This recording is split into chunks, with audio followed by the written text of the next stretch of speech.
Hello friends, I have returned to the fun facts mines, and after many hours of toiling away, I have returned with a bounty of facts to share with you. If you learned something new from this video, remember to give it a like, and please comment and subscribe if you enjoy.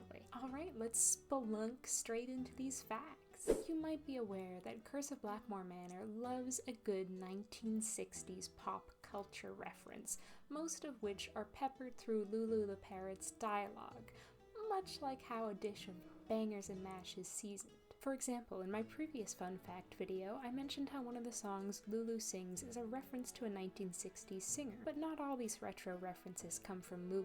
In Jane's room, Nancy can find a Penvillin family tree and ask Jane about any of the relatives named on it.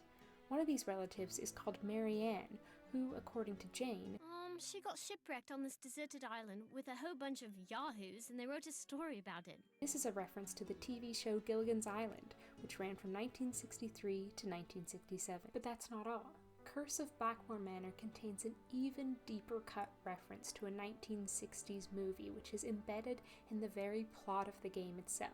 Many of the plot elements in Blackmore Manor are inspired by similar plot elements from Die Monster Die, a 1965 film starring horror legend Boris Karloff. The plot follows an American traveling to England to visit a grand familial estate.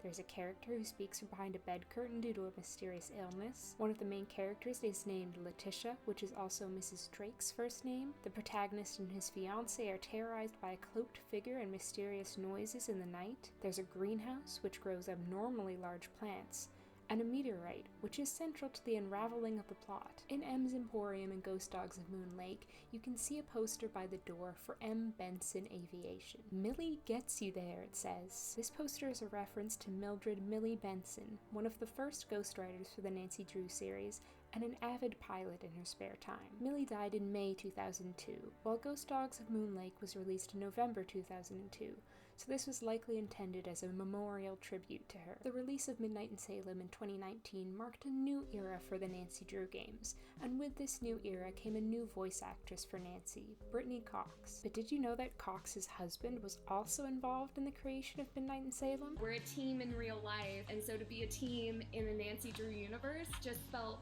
full circle kind of thing. Her husband, Ryan Ricks, composed the soundtrack for the game, including this absolute banger. Ricks replaced Thomas Redgen, who had composed the music for the game since Tomb of the Lost Queen. Speaking of voice actors, in Ransom of the Seven Ships, 3 actors are featured in the credits for the roles of Roy MacGuffin, Kidnapper 1, and Kidnapper 2, characters which never appear in the game in any form. This was to bamboozle people who took a sneaky peek at the credits and prevent them from figuring out the game's twist. However, clever fans might have been able to at least suspect the ending if they knew that a MacGuffin is an object, event, or character in a film or story that serves to set and keep the plot in motion, despite usually lacking intrinsic importance, as defined by Merriam-Webster. In the case of Ransom of the Seven Ships, Nancy is spurred into motion by the drive to find Bess's supposed kidnappers, only to eventually realize she's been trying to find people who don't really exist. In Danger by Design, you might have noticed a few familiar items for sale at the market. A lot of these wares are souvenirs from Nancy's past cases, such as the monolith key from Secret of the Scarlet Hand,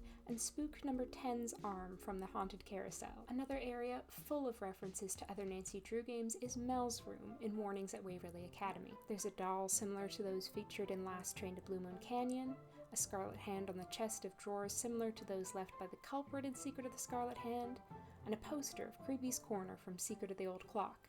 One of the more subtle references calls back to Message in a Haunted Mansion, and was pointed out by DJ Twin Gamers on Instagram. The stained glass window hanging above Mel's bed is the same one embedded in the hall door in Message in a Haunted Mansion, only more pink. Before Her Interactive turned the Nancy Drew books into games, they made a game inspired by the Vampire Diaries book series. Her also apparently considered making game adaptations of 2 other book series. The first of these was Pippi Longstocking, according to Robert Rydell.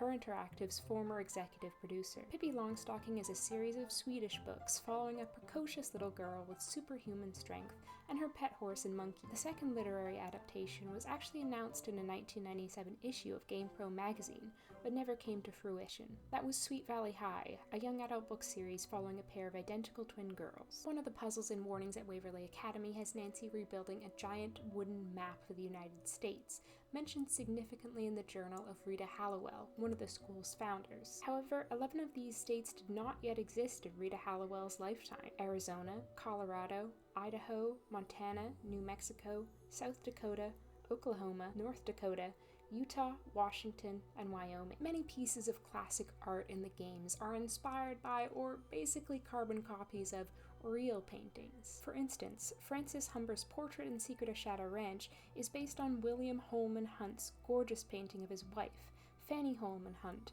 as pointed out by Coco Kringle 1 on Reddit. Another example of this is the Penvillin family pictures found in the Great Hall in Curse of Blackmore Manor. Tumblr users Punchy Ledrew and You Have Made a Fatal Error put a lot of effort into sourcing the original paintings, most of which were slightly altered to reflect the personalities of the characters in the game. For example, a hooded cloak was added to Eleanor's portrait, and a telescope was inserted into the background of Brigitte's picture. The Nancy Drew games are so stuffed full of detail that you might not discover everything there is to see on the first, second, or even 10th playthrough, much like how a dish of bangers and mash is stuffed full of flavor. Did you ever notice that Punchy LaRue, Nancy's sexy catgirl stage name from Phantom of Venice, is first mentioned in Secret of the Scarlet Hand? Punchy is one of the generous donors, honored by a plaque in the lobby of Beach Hill Museum, alongside other great sexy catgirl stage name options such as Frou Frou LeBeau, Penelope Kitty, and my personal favorite, Hugh Honeyham. Another small detail you might have missed is a reference to a character from another Nancy game in Curse of Blackmore Manor. I certainly did, as I first found out about it when reading a post by Schmurb on Reddit. Let's once again turn our attentions to the family tree found in Jane's room. If you ask Jane about her relative Obadiah, Jane will reveal that He lived in the US for most of his life and married this weird woman named Eustacia.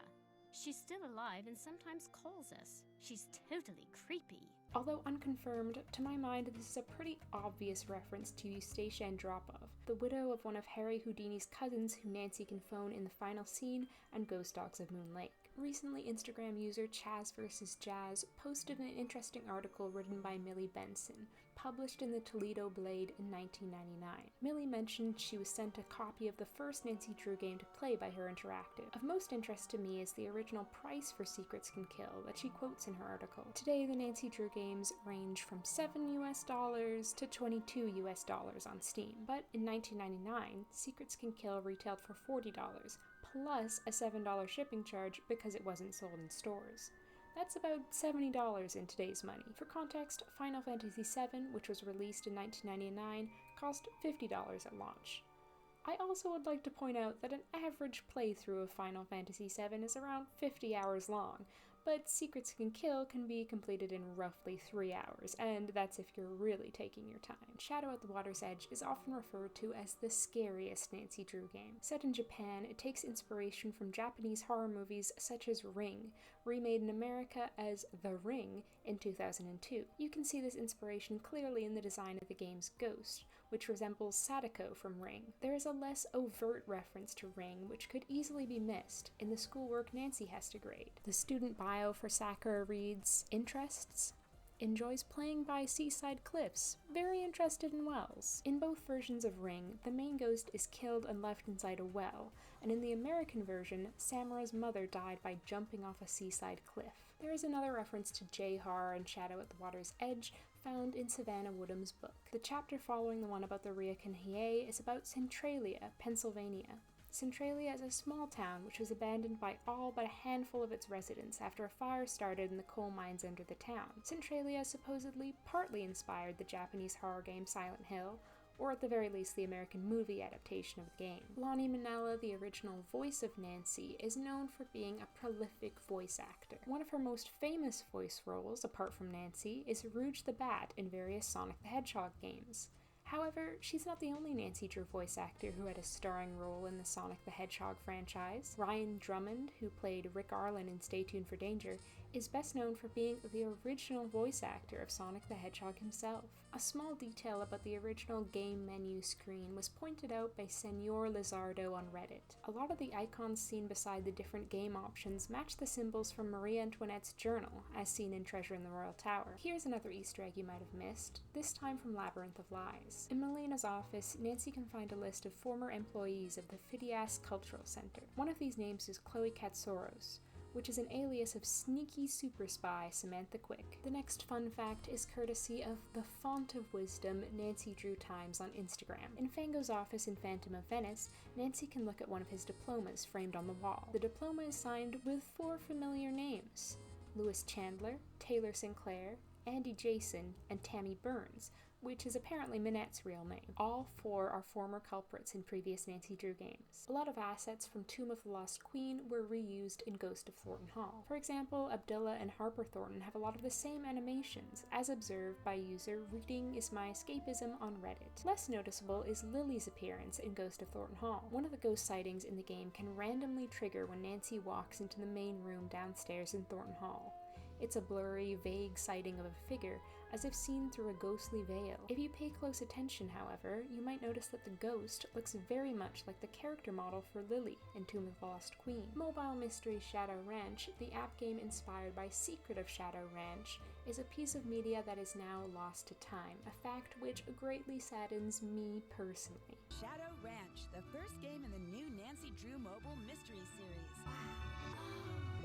Because of this, you might not be aware that there was a teaser at the end of the game for a sequel in the Mobile Mysteries series. It was going to be called Castle Finster and be based on the Captive Curse, but it was ultimately shelved and never released. I think we can all agree that the Nancy Drew game covers are absolute works of art, just brimming with vibrance and personality. You may not be surprised then to find out that they were partially designed by Tim Jacobus, who did the original Goosebumps covers, which are iconic in the world of children's literature, nay, the literary world as a whole. Mark Tolleshaw, who was the packaging designer at Her Interactive, would conceptualize the art, and Tim would put together the final illustration. Secret of Shadow Ranch is one of the few Nancy Drew games which iconic recurring character Sunny June does not appear in, or so you probably thought.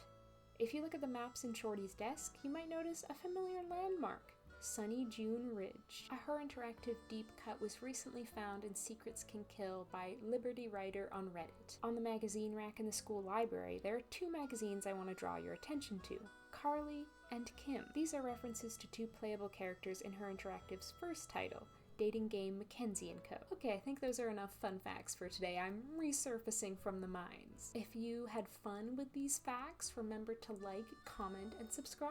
I hope you ate them right up like a plate of bangers and mash.